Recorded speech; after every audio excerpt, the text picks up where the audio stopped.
Coming up on this edition of Carolina Insider, we'll see how social media isn't just for connecting with friends anymore and how you can make it a career.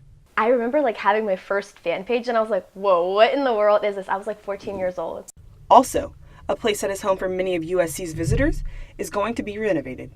But first, teachers in South Carolina are marching for more money. Carolina Insider starts now.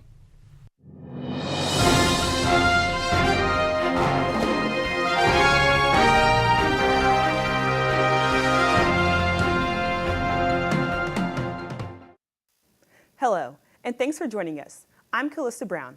It's a big day on campus as the university's Board of Trustees meets to discuss the future of the university. The regularly scheduled meeting comes at the end of 4 campus visits from 4 presidential candidates. The search is causing some controversy on campus. Multiple organizations are upset that no women were included among the finalists. Those finalists include John Applegate, Robert Caslin Jr., William Tate, and Joseph Walsh.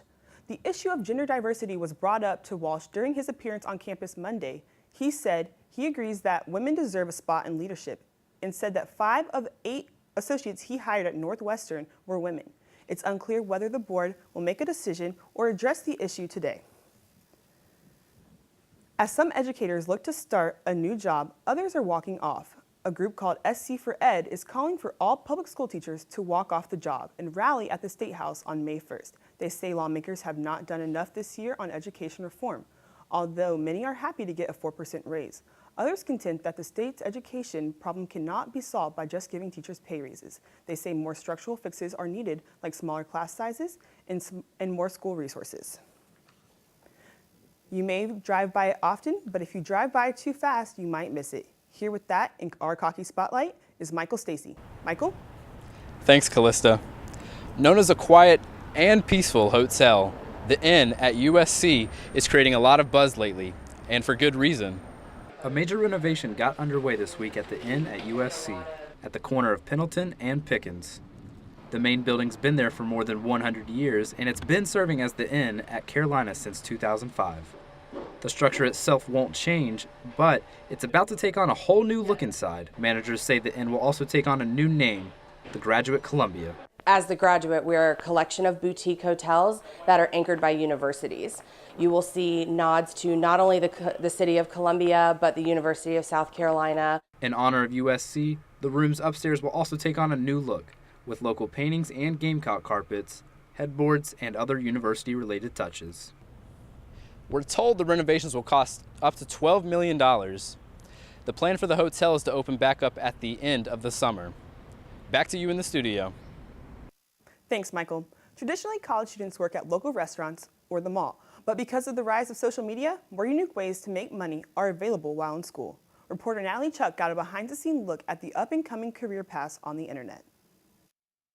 For some, uploading to Instagram can be as easy as 1, 2, 3. But for other students here at the University of South Carolina, social media has the potential to become a full-fledged career.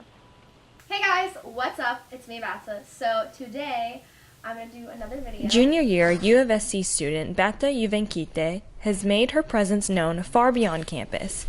Between the 2 social media platforms, Instagram and YouTube, Bata reaches over 19.5 thousand followers on a regular basis. I remember having my first fan page and I was like, whoa, what in the world is this? I was 14 years old. Since then, people like Bata, better known as social media influencers, have not only become internet sensations, but marketing tools as well. According to digitalmarketing.com, 67% of marketers promote content with the help of influencers. And these influencers are reaping the benefits just as much as the brands themselves are. So I don't think I'm allowed to talk about the specifics about the monetary with Pink, but we get so many freebies, we get sent on trips. It's it definitely pays off. And according to other students, being a social media influencer has gained the reputation of being a fairly hard career. And it's probably a lot of stress, especially for the fashion and fitness people. I feel like they always think they have to look good and dress good and be working out and whatever. From there stems the question, how far can looks really get you? You get to your 30s and stuff like that, and social media isn't a thing, which I don't think that's going to happen, but yeah, it's definitely a risk for sure. Natalie Chuck, Carolina Insider.